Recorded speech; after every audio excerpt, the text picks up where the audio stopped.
Hello parents!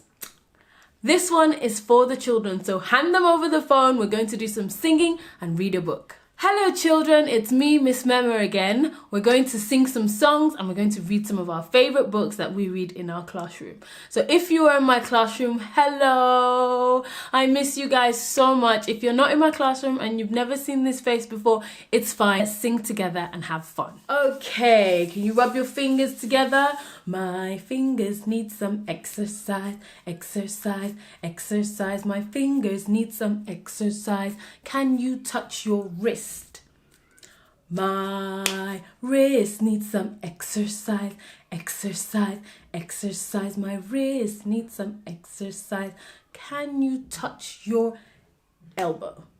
My elbow needs some exercise, exercise, exercise. My elbow needs some exercise. Can you touch your shoulders? My shoulders need some exercise, exercise, exercise. My shoulders need some exercise. Now you're warmed up, let's sing some songs. The wheels on the bus go round and round, round and round, round and round. The wheels on the bus go round and round all day long. The horn on the bus goes beep, beep, beep, beep, beep, beep, beep, beep, beep. The horn on the bus goes beep, beep, beep all day long.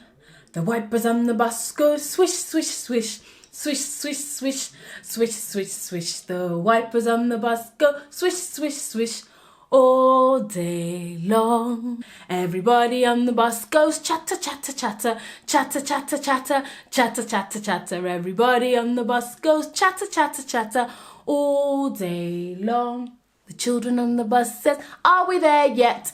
Are we there yet? Are we there yet? The children on the bus say, are we there yet? All day long. And the wheels on the bus go round and round, round and round, round and round. The wheels on the bus go round and round all day long. 1, 2, 3, 4, 5. 5 little speckled frogs sat on a speckled log, eating the most delicious bugs. Yum, yum. One jumped into the pool where it was nice and cool. Now there are 1, 2, 3, 4. 4 green speckled frogs, cluck, cluck. 4 little speckled frogs sat on a speckled log, eating the most delicious bugs. Yum, yum. One jumped into the pool where it was nice and cool. Now there are 1, 2, 3 green speckled frogs, cluck, cluck. 3 little speckled frogs sat on a speckled log, eating the most delicious bugs. Yum, yum. One jumped into the pool where it was nice and cool. Now there are 1, 2 green speckled frogs, cluck, cluck. 2 little speckled frogs sat on a speckled log, eating the most delicious bugs. Yum, yum. One jumped into the pool where it was nice and cool. Now there is 1 green speckled frog, cluck, cluck. 1 little speckled frog sat on a speckled log, eating the most delicious bugs. Yum, yum. He jumped into the pool where it was nice and cool. Now there are no more speckled frogs, cluck, cluck. You ready for the next one? Old MacDonald had a farm, E-I-E-I-O.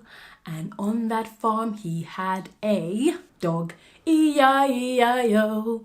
With a woof woof here and a woof woof there, here a woof, there a woof, everywhere a woof woof. Old MacDonald had a farm, E-I-E-I-O. And on that farm he had a pig, E-I-E-I-O. With a oink oink here and a oink oink there, here a oink, there a oink, everywhere a oink oink. Old MacDonald had a farm, E-I-E-I-O. And on that farm he had a cow, E-I-E-I-O. With a moo-moo here and a moo-moo there, here a moo, there a moo, everywhere a moo-moo. Old MacDonald had a farm, E-I-E-I-O. Alright, you ready for a story now? It's story time, and this book is another of my favorite books. You ready? Remember, what do we do when we're reading stories? We have to sit super quiet so we can hear the story, okay? The Lion Inside by Rachel Bright and Jim Field. In a dry, dusty place where the sand sparkled gold, stood a mighty flat rock, all craggy and old. And under that rock, in a tiny full house, lived the littlest, quietest, meekest brown mouse.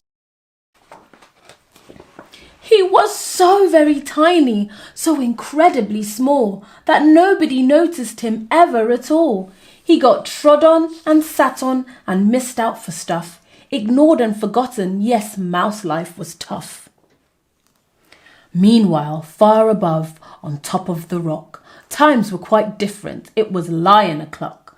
This huge, toothsome creature made sure everyone saw how important he was by how loud he could roar.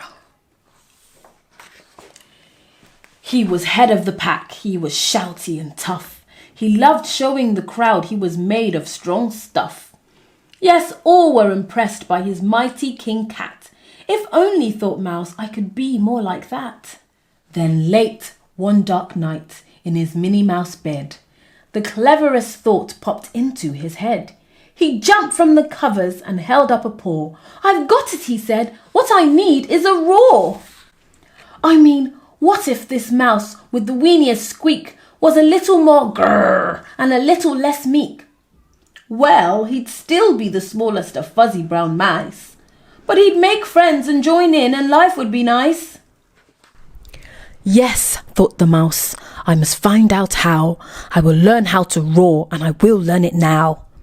But gulp, oh my gosh, there was only one beast who could teach him this thing but might make him a feast. It was time to be strong, take a chance after all. Forever was such a long time to feel small. So he made himself brave, and he thought like a winner. He set off for the top, hoping not to be dinner. It felt like the scariest thing he could do. But if you want things to change, you first have to change you. The further he climbed, the closer he got to the slumbering lion reclining on top. Then at last, as he stood on his tippity toes, he found himself suddenly nose to nose. Gulp, pardon me. Wake up, Mr. Lion, you've got company. Squeak, Mr. Lion, what I've come to you for is, Squeak, do you think you could teach me to roar? A silence befell that twinkling plain. Lion opened his eyes and puffed out his mane. Time slowed right down. Why, it felt like a week. Then he opened his mouth and let out an eek. The lion was shaking, his paws all a fumble. He was backing away with a scrambling tumble. Don't hurt me, he whimpered. Oh, try to be nice. Well, my goodness, this lion was frightened of mice. Don't worry, Mouse peeped. I'm a friend, not a foe. Let's rock this together, we'll have fun, don't you know? That was a magical moment for sure, when Mouse didn't feel at all small anymore. He had found his true voice and learned to speak out, and for that you don't need a roar or a shout. And from that day and always, the two were a pair. They both liked that rock better, now that rock was to share. The mouse, while still little, felt big in his head, and Lion, he still roared, but with laughter instead. Yes, that day they both learned that no matter your size, we all have a mouse and a lion inside. The end. And that's the end of the story, children. I hope you enjoyed it. I'll see you again next week. Bye.